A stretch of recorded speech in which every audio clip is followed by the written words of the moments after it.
I'm making this video to give some friends an introduction to the Maxwell renderer and the ways in which materials are defined.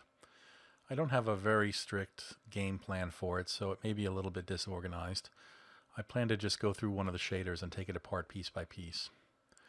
I've built some objects in preparation for this, and right now they just have Maya's default Lambert shader. One of the things that happens when you first start up Maxwell is you often, or when you first start up Maya, is you often don't have the plugin that you need loaded.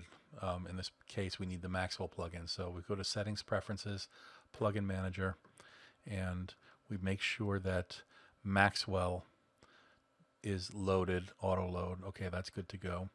And then the other thing we want to do is, let's say we hit render. We want to make sure that the renderer is set to Maxwell. In this case it is, and it's actually launched the official Maxwell renderer.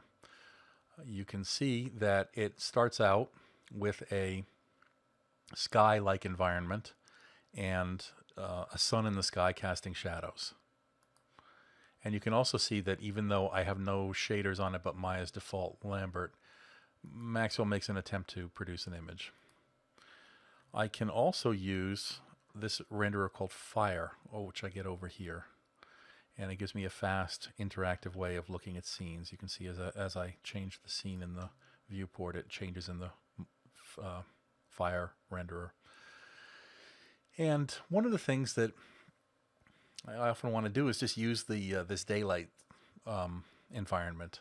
So if we go over to this tab, and not common, but the Maxwell render specific tab, and we look at the environment, which I currently have open, but it would be this tab here,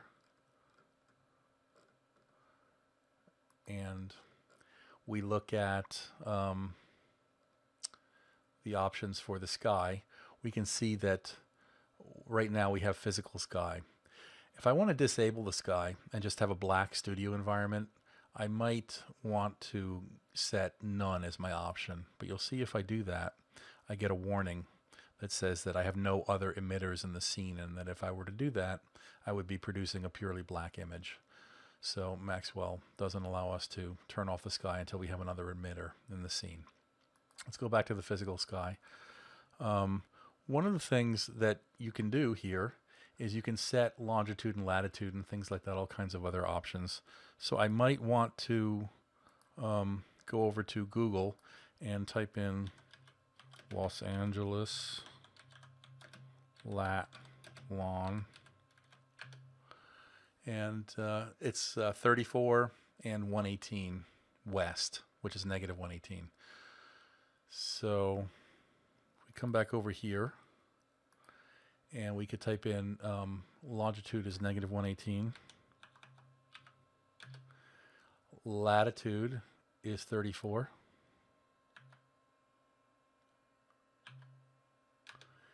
And today is December 17th. So I could set it for December.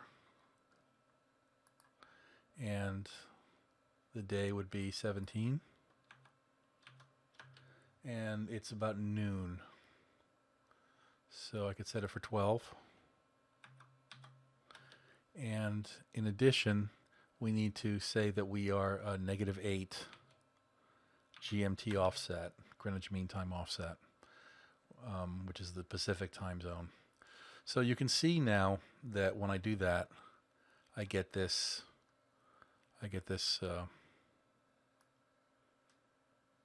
renderer, which produces approximately what is going on today at this time. If I go to, let's see, something like 7 in the morning,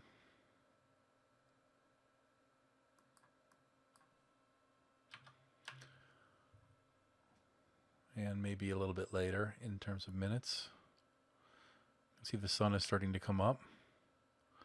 So that is, I guess, the direction in which east is. And I always get a little confused about which direction it defaults to as far as where east is and west is. So sometimes I set this up. Sometimes I don't care what it is, and I just use there's a setting down here where you can just set the ground rotation, rotate things around. Sometimes I do that. So that's the sky. One of the things I'll do now is, let's see, we'll set up an emitter. I'll use this rectangle here. So I'm going to right click on it, and I'm going to say assign new material, and I'm going to choose Maxwell materials, layered material. And you can see that the material is born. It has global parameters, and then it has a single layer underneath, and under the layer there is a single BSDF. We'll get into that in a little bit, but basically what I want to do is I want to turn this into an emitter. So I don't need a BSDF, which is a description of a surface that's not an emitter. So I'm going to delete that. And then I'm going to call for an emitter here where this E is. And I don't want to specify the color of the emitter in RGB. I want to specify it in terms of correlated Kelvin temperature, which lets me put numbers up from, like, very low Kelvin, which is red, to very high Kelvin, which is blue. For some reason, this slider goes extremely high. I reported it as a bug and was told that there was actually a reason for it, but typically you want to keep your values probably, between 1,000 and 10,000, I would imagine. People sometimes wonder why it is that the cooler Kelvin values are the redder ones, because we call red a warmer color and we call blue a cooler color. But the reason is that blue, white, hot things are actually hotter than red hot things. When something is red hot, think about a light bulb filament. That's the color that it is just before it dies, or embers. So red is the coolest of the black body colors, which is the sort of the physical description of how these colors are produced. Black body radiation, you could look that up. So the strength of the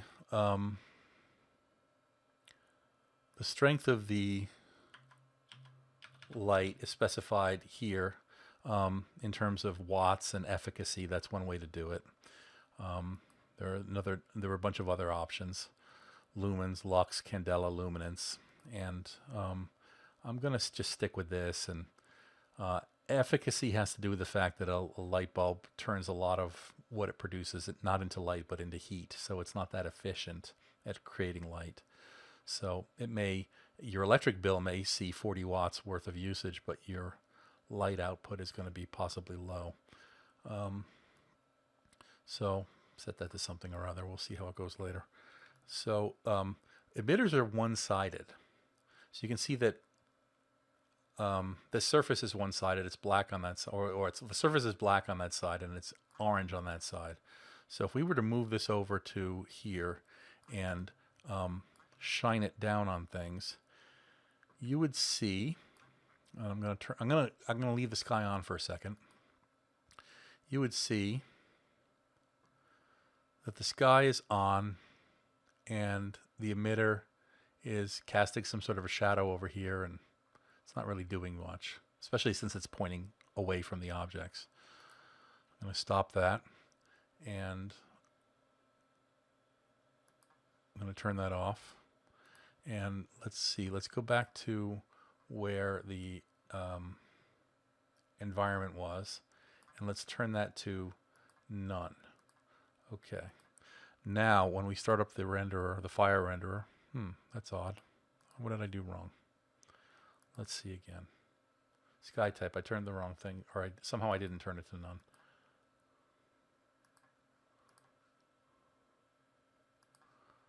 Here we go. So you can see that the renderer is producing an image, but the emitter is pointing upward, so it's not really hitting the materials that are there. I'm going to fire up the actual renderer interface. It's kind of interesting to see what goes on here.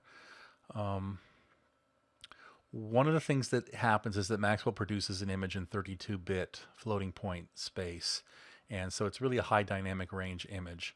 And you can create lighting that's all broken up into separate lighting components and add it together in Photoshop and rebalance the lights in Photoshop. I'm not going to do that today, but you can also change the ISO while it's rendering or after it's rendered. You can actually also take things that are incompletely rendered and put them back in for additional rendering. So there I brightened up the emitter significantly, and it's reaching this thing that sticks up, but it's not really reaching things that point down. Another important thing about Maxwell is it's very accurate in terms of the way it handles light. So if I take this surface and I turn it around so that it's facing the right way, and I say assign new material, and I just give it a default Maxwell material, which is a pale shade of gray, and I make it larger, and I tip it a little bit. What you're going to see is this emitter is going to emit a lot of light. It's going to go up. It's going to hit this surface. That surface is in turn going to let light go back down again. So if we say, so there it is, and right now with my camera settings the way they are, you can see that the exposure is such that we don't really see the effect that I expected to see. But if I turn up the ISO as I did before, you can see how much light is not only hitting this thing because of the direct illumination from the emitter, but it's going up, hitting that other surface, coming back down again. You can see how soft these shadows are.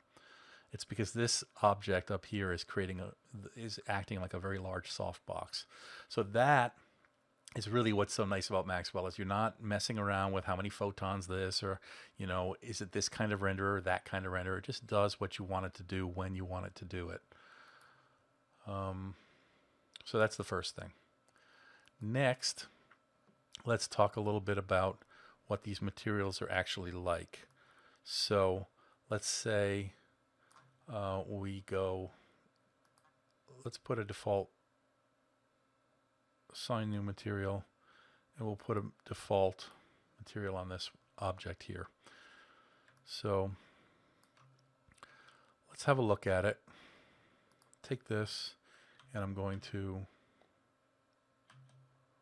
turn this around so that we're actually shining a light on something. Now let's go back to this object and back to this material. So we start out with global parameters.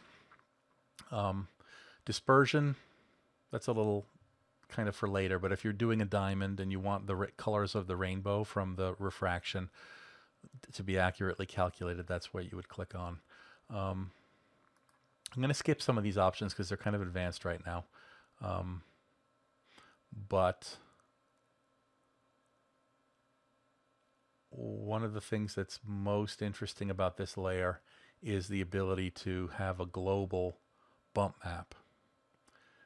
And once you've enabled global bump mapping, you can control the strength here. You can put a bump texture there. You can use the bump as a normal map if you're giving it a normal map.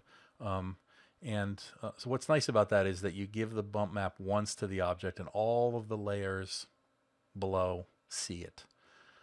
Sometimes you don't want that. Sometimes you want each layer to have its own bump map. You may wonder, why would you ever want that? But you might have something where you've got a pebbled surface, and then above that there's like a shellac that should be smooth.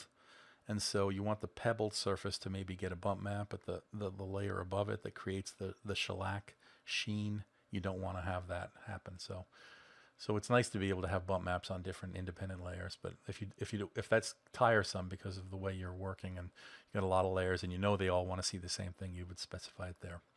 So the first thing is these shaders are set up in layers. Now, if we look at it, let's put fire on again. Actually, let's go view, select camera, and let's go down to the Maxwell renderer part of the camera. And let's say our shutter speed is, 100.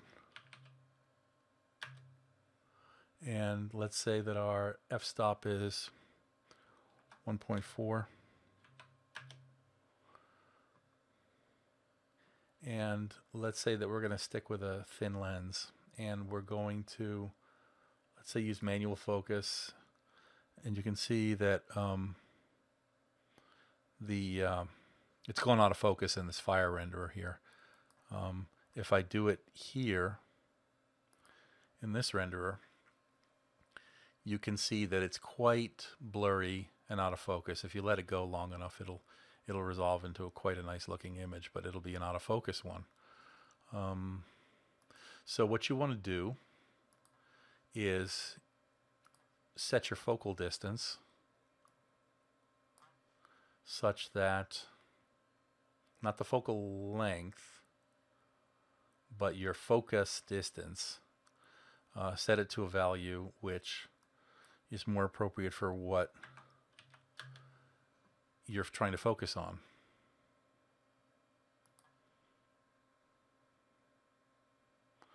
So I've made it incredibly blurry there. And I think, now what I normally do is I get the measure tools out, create, where are they? Measure tools, distance tool, and then I measured the distance from the camera to some object, and then I write that number down in there. I think there's some way that you can just select an object. You can select an object and then use one of these buttons here, like possibly this one. No, that wasn't it. This one.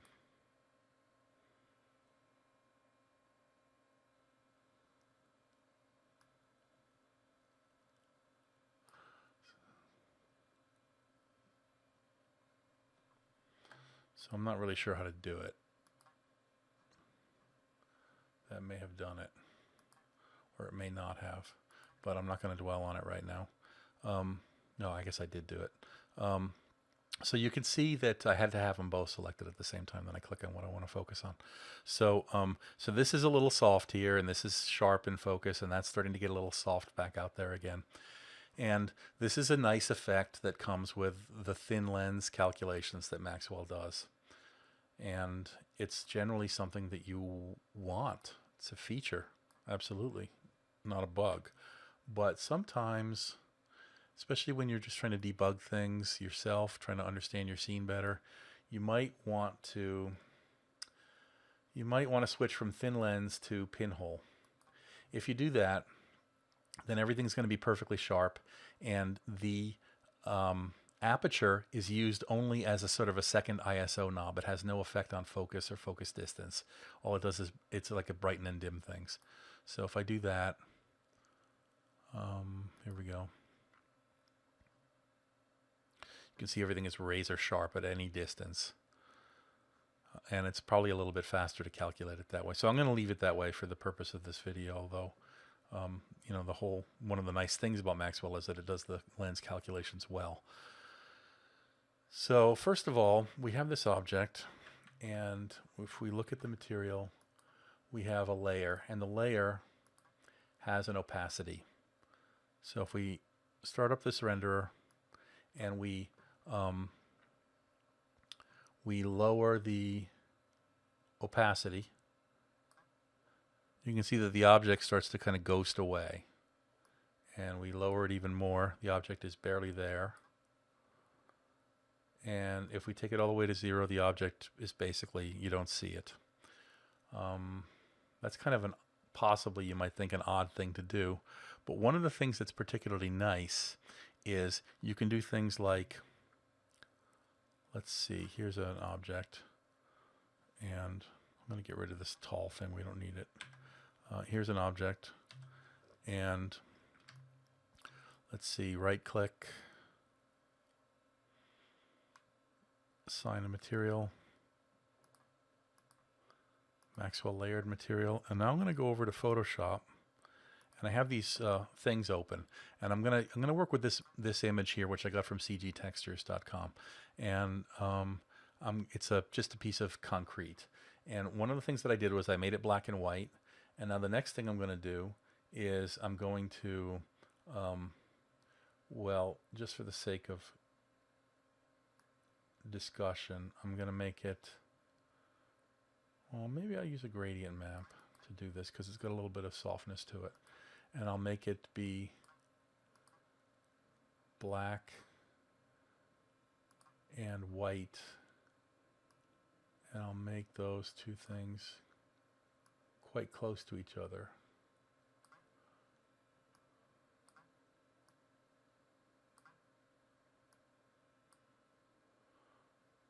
Or maybe I'll just do this. The point, what I'm trying to, there you go, I'll do it this way. That's what I want to do. Okay. So that's better than using threshold, because threshold, it just kind of crunches everything into pixels, whereas this preserves a little bit of softness in it. So now what I want to do is I want to say File, Save As, and I want to save it as something. I'm going to call it Mask 2. And it's a TIFF, and I could make it a single channel because it's a single channel mask. It's going to be used as one, and then I could take off the profile that comes with the single channel thing.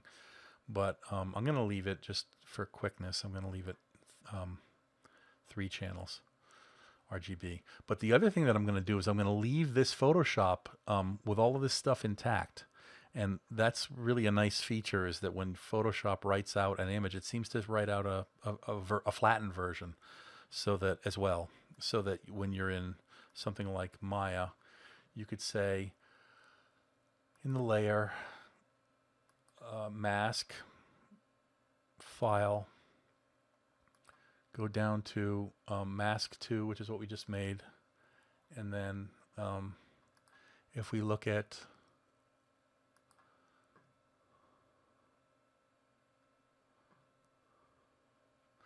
so here we have an object that's kind of there and kind of not there. So you can imagine where that might be useful. And to the extent that it's there, it'll cast shadows, things like that. So, and you can come over here, and you can, wherever you have a file, you can go over here and you can come to Maxwell image controls and preview, and you can do a little bit of extra like brightness stuff here, like that, and saturation. And it's not going to apply in this case, contrast. So you have an opportunity to mess with things a little bit after the fact, and you can invert it. And everything that I just did here, you can do here as well. And if I render that, so now I'm controlling the image in 2 places. One is within Maxwell, and the other is within Photoshop. So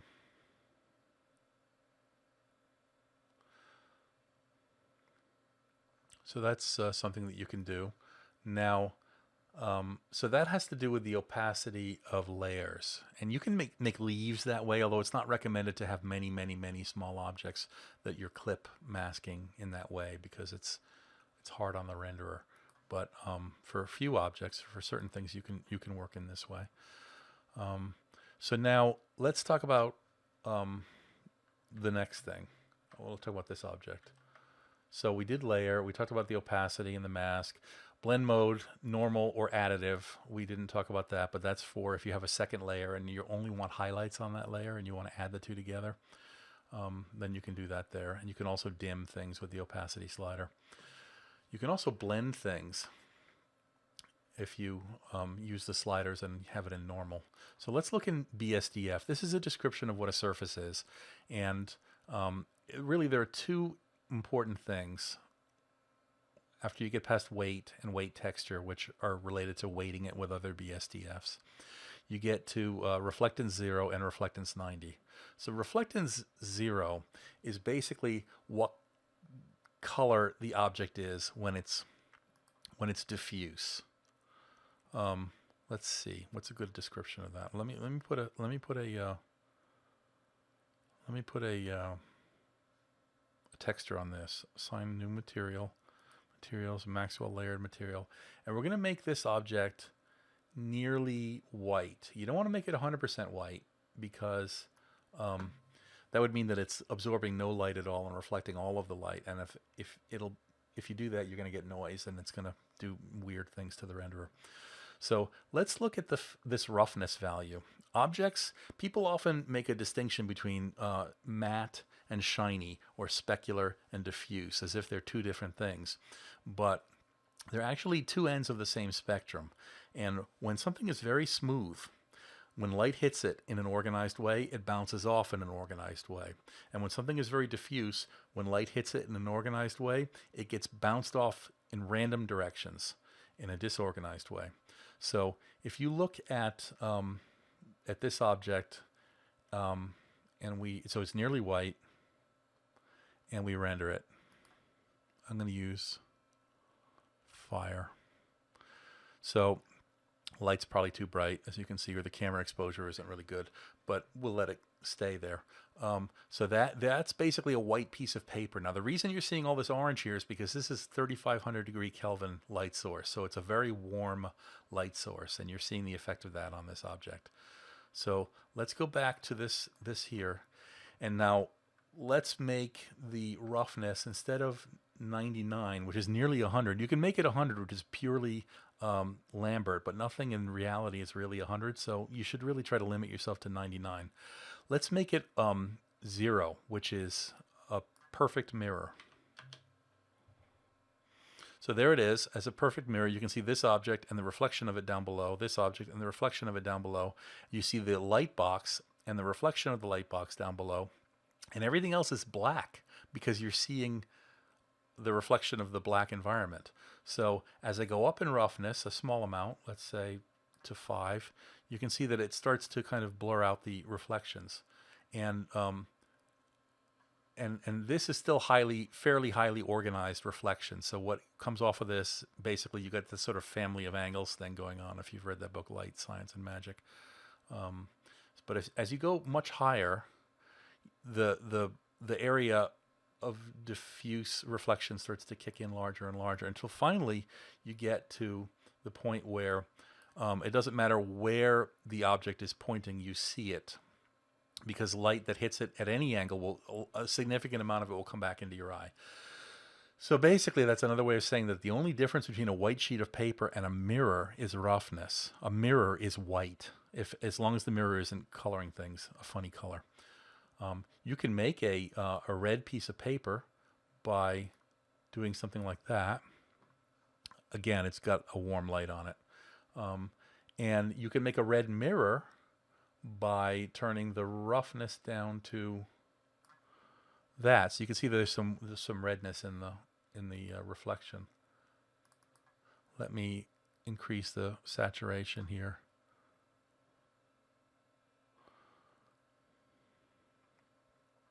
So you can see that there is some redness in this, but it's not an extremely red mirror. Why not? Because what I'm affecting is reflectance 0, which is how things reflect when they get hit kind of dead on. Reflectance 90 degrees is how they reflect when they reflect at a grazing angle. And so if you wanted to make a red mirror, you'd probably want to put some significant color into the red 90 as well, so that it works still at grazing angles. If you want to make let's say you want to put a texture map on this surface here. So what you might do, I'm talking about the table that's currently now got a roughness of 0, and this table here, now I've turned up the roughness. So you might say in reflectance 0, you know what, let's do it with this square here. So for the square, let's say for reflectance 0, we want to have file, and we want to have just this sort of concrete with a little bit of color in it. And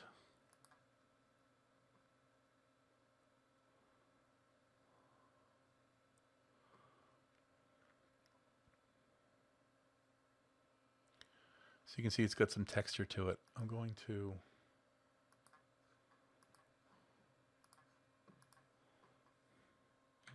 move this down out of the way, and I'm going to put the sky back on.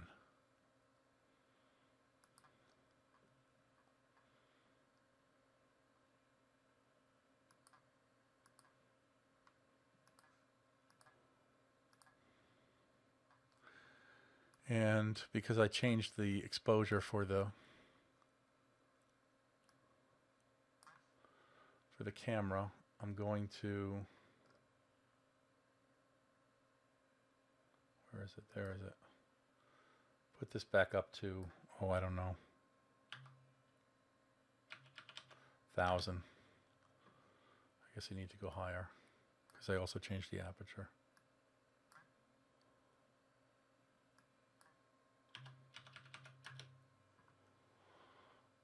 So here is a textured box, and if we go in on it,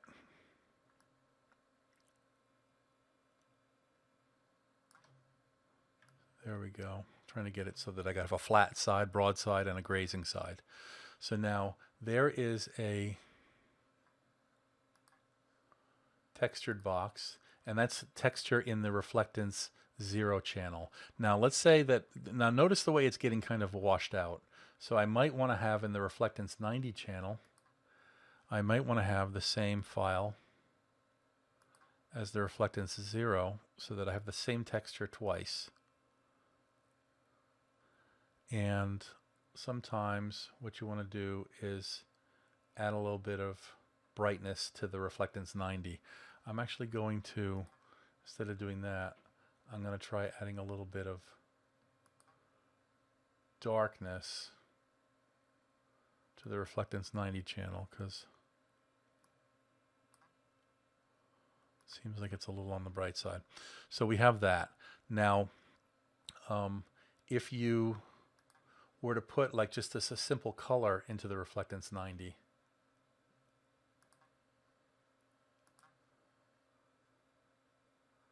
so if you were to right click and break that connection and then put a color like a bright color in there, well, hopefully we're going to see.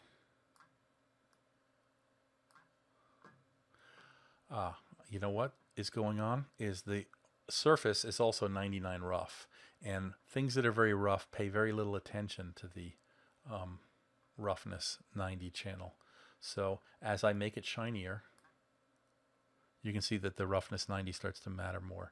And you can also see as I get very shiny with it that it, you know, you can see it, look, we're looking kind of flatter on it here, but we're starting to look at an angle there. That's a really steeper angle. So you can see that it matters quite a bit there. Let's try to look at this fairly dead broadside on with just a little grazing edge there. So now you can really see the difference. So that's kind of how reflectance 0 and reflectance 90 work. Now, suppose you wanted to have the object have a highlight to it. I might take it, and if I say 3, I modeled it so that it would be round, and it's somewhat like a cup. Now, let's say I wanted to put a second layer there. So I might say, first of all, I can rename this layer, double click. I can say base color, just for the heck of it. And then I can ask for another layer. And this one I might call sheen. And I'll leave it at that, and I'll make it quite shiny, like 10. And then I will take this layer and I will make it additive to the layer below. So now you've got that texture on it, and you've got the sheen on it as well. And you can also, you know, lower the opacity of the sheen like this. So that's kind of another way you can make these things work. Let me get rid of this and this. We'll start from scratch with a new layer. And this time I'm going to make it have some transmittance. Now, transmittance is the color that the wavelength of light that gets transmitted through the object. So right now, black means nothing is getting through. If I say white, then all wavelengths of light are getting through, but it's a rough 99 rough, so we're getting like a frosted glass. So if I turn the roughness down, you can see it acts much more like actual glass. There's something called the ND value that we need to change as well if we want to make it look really like glass, but I'm just going to leave it alone for the time being. You can look up what the values of the NDs are for various things, but but one of the things that people often do is they just use transmittance as a slider and then go up and down with it. And that's great if you want to create kind of gray glass, like an ND filter. But one of the things you might want to do is have colored glass. Like let's make it blue. So there we go. Now the other thing is that light, like this, has a thicker base, I believe, and you can see we're looking through only a thin wall. And so what happens is, as the light goes through the glass, it attenuates. It gets absorbed on its way through. So if we make the attenuation distance 1,000 centimeters, then the light more easily passes through. If we make it 5 centimeters, then you can see that it really picks up a lot more color as it goes through there. Let's see.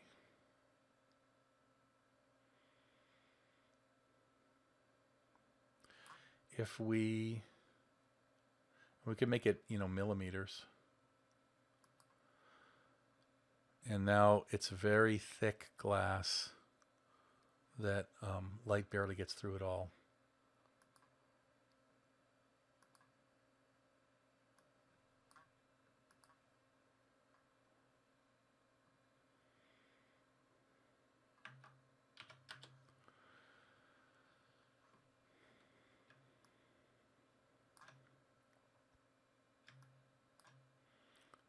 So that's a quick introduction to glass.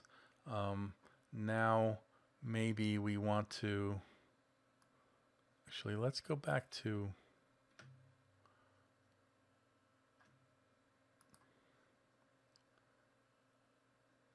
putting the sky off, and let's go back to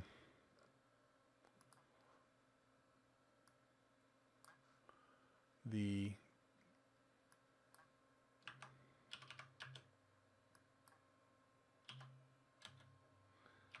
camera exposure being different.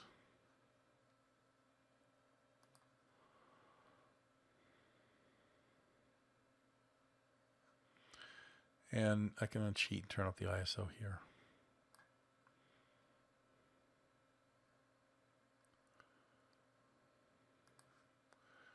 So let's see. Let's make this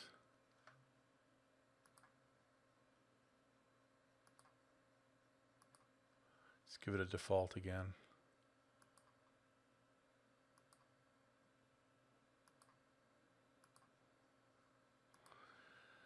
And what else can we do?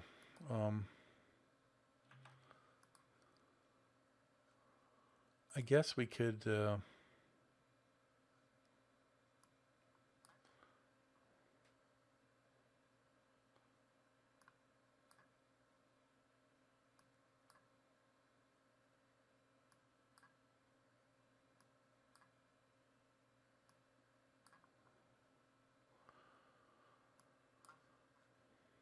I'm just kind of looking at the shaders.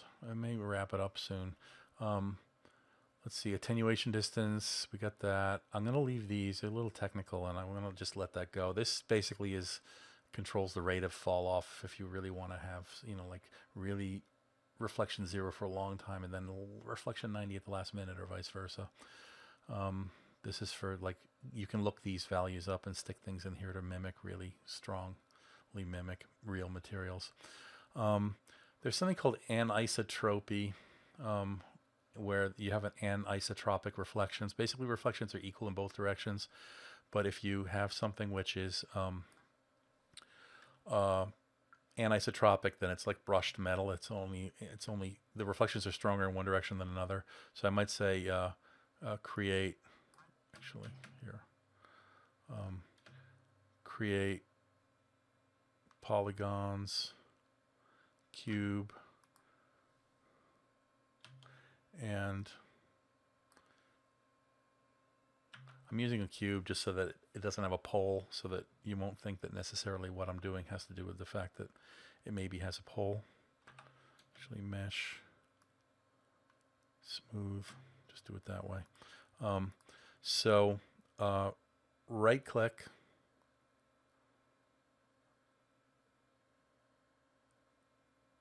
assign new material, same as usual, and let's have a look at this ball here. So here's the material, and there's this preview button I can hit here, boom, and if I do that, it updates this thing here. It gives me kind of a better look at it. There's this other thing called a wizard that I can hit, and let me just go through a few of these things really fast. Let's say car paint, red, metallic, some value. What these things mean, by the way, metallic and shininess, all in the wizard, they're very simplified approximations of what you can do in the Maxwell renderer using the interface that we just used. So you can use them, but it's better to understand what the shaders really do.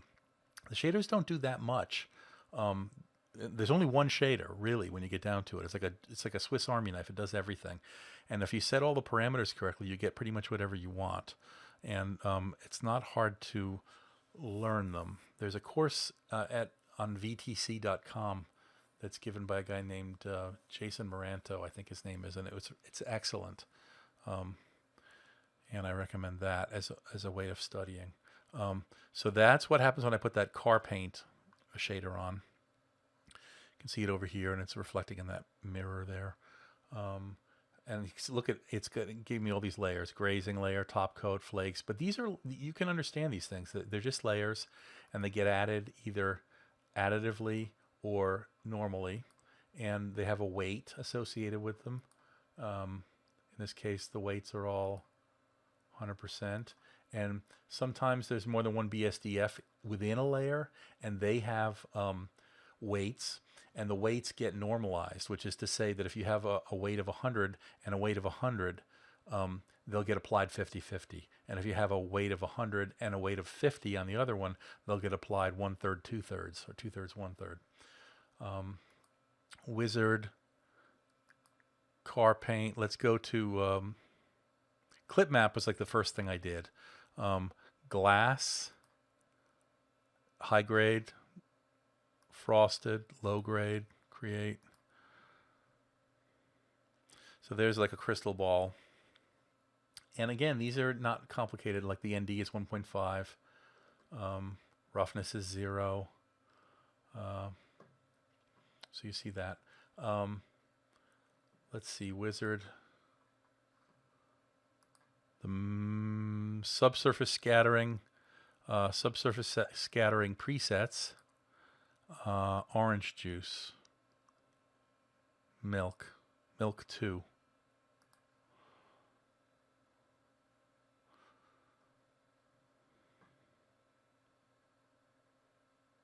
If you get the lighting and the scale right, this really does look quite a bit like milk. I'm not doing that right now.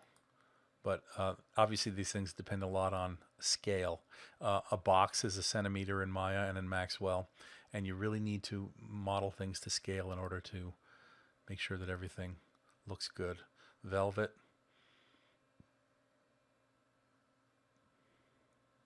There's velvet. Metal. Let's go to metal. Metal.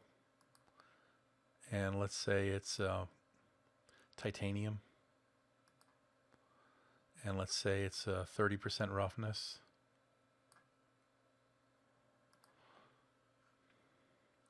And let's see, what are we doing? Oh yeah, anisotropy. So here, typically what you want to do is it works best when things are relatively smooth, like 30 is pretty good.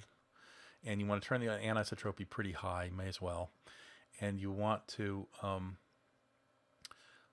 turn the angle to, well, you can see it's vertical there, but if I do this, you kind of get that. If I turn it to, let's see, if I get just the right angle, like 90, let's see.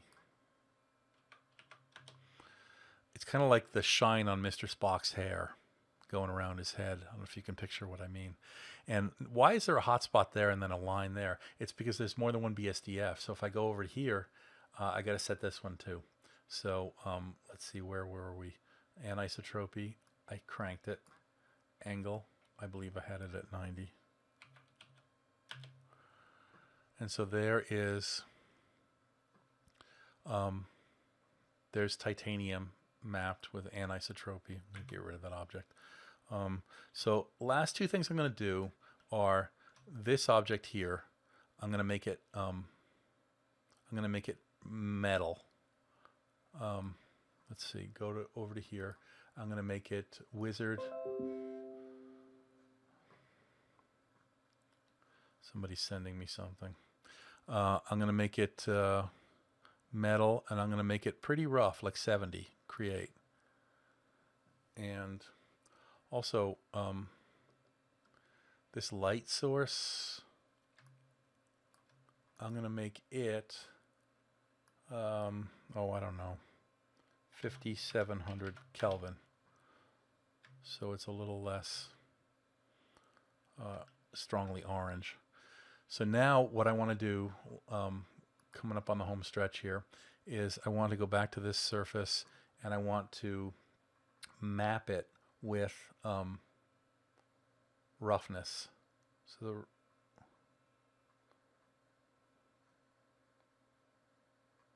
thought I made that rougher.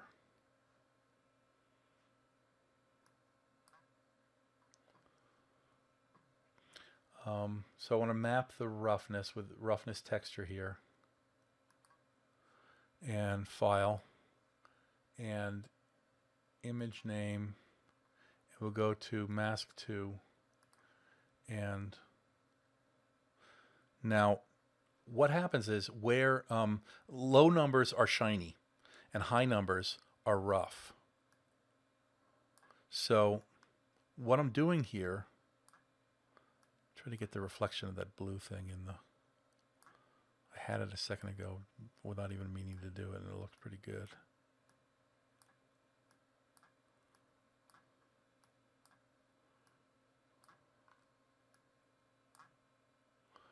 There it is. Okay, so here's this blue box, and here is its reflection. And here I've mapped shininess. Now the first thing I want to do is go to this, and I want to go to Photoshop, and you see where I have it all, it's got very black. So where the numbers are low, which is close to black, it's shiniest. And where the numbers are white, it's closest to whatever the roughness is that you specify. So I want to change it somehow. So I want to, let's say, I don't know. Let's come back to here. Not the gradient map. Let's come back to here. Yeah, maybe we'll change the gradient map. Let's get rid of the gradient map. Point is that I'm working with these stacked Photoshop values still. It's not flattened. I save this image. I come back to Maya, and over here where the image is, I click on it, I say reload, and that is the new, those are the new values from Photoshop. Oh, that square there is the reflection of the light itself. So I'm going to take the light.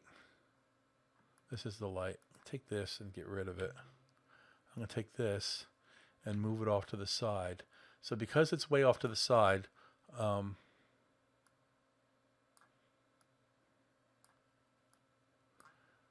we should be seeing the effects of its roughness. But the shiny stuff is very angle dependent. So you can see there it is. It really shows up there. If you look at the image again, I'm not explaining this very well, but the image is nearly white here. It's got a lot of bright colors. So that means that the shininess, the smoothness, the roughness of this metal is nearly 67.382, because where the texture is white, you get 100% of this value. In other words, if I make this slicker,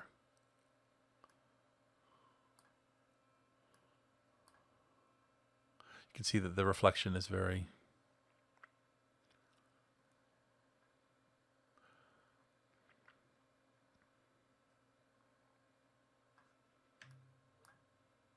So that's like shiny metal. But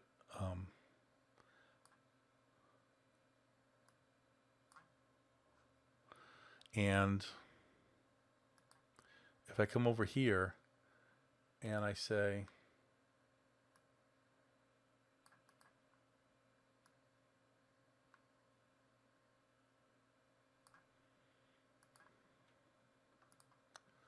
like this,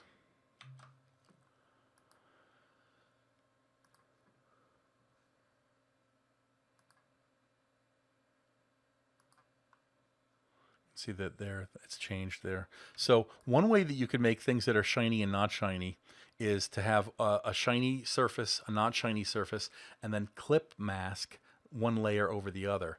But you can do it all on one layer if you just map roughness to, let's say that you want a rough metal and a shiny version of the same metal. You can do it just by mapping roughness.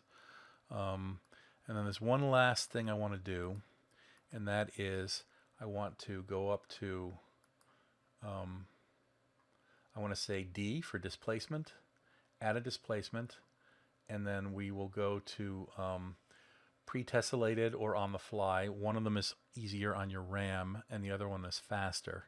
And I believe pre-tessellated is easier on your RAM, but not as fast. And you can set values here that have to do with how fine the representation of it is. And then you can set a height. And let's say we're going to make it 1, and let's make it in absolute values, which is centimeters.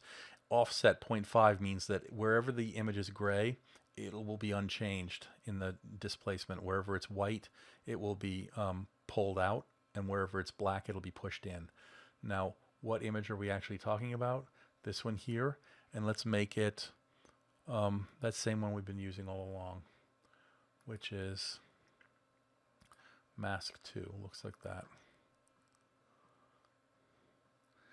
And so I'm going to use the actual renderer, and I'm going to go make this 3, just a little taller, and start this up.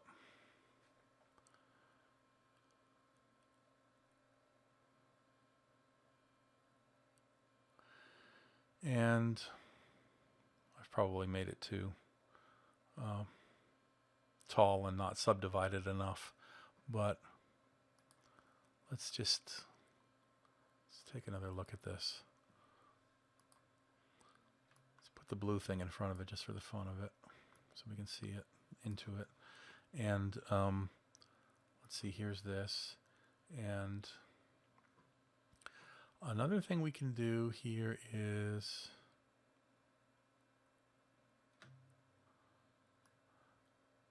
give it more polygons. I'm going to do it the lazy way, and just, even though it's going to, so let's try that, and let's try that, and maybe we'll go down a little bit on this. But Maxwell's displacement is really quite good. And it has a vector displacement as well, which I'm not doing, which means you can displace in more than just outwards on the normal. So it's voxelizing now. It's figuring things out. I hope, I've talked for some time now. I hope that I've recorded sound. And I hope this has been helpful and not too incoherent.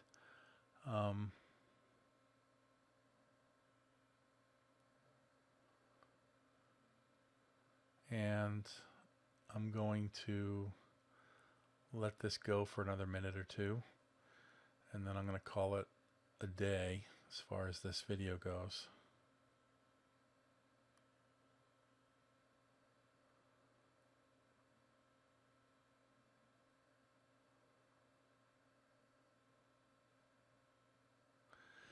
It's doing sampling levels up here.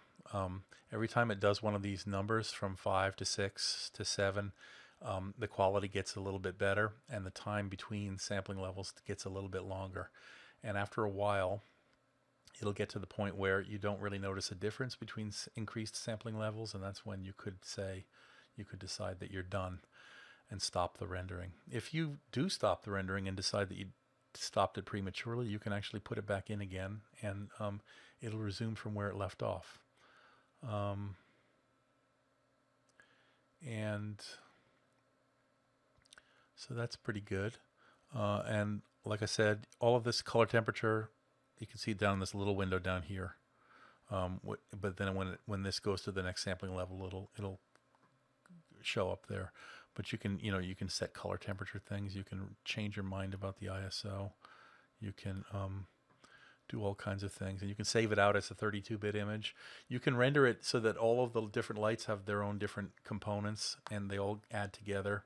And you can do that in something called multi-light, or you can do it as a Photoshop plugin and do it all in Photoshop, and it's the same. And you just have different layers, and you ramp up their exposures using the exposure node, and you do it in 32 bits. And it's quite lovely because you think you've blown something out, but it's completely recoverable in Maxwell. So I'm going to leave it at that. I hope this was helpful. I'm going to stop it. And thank you very much.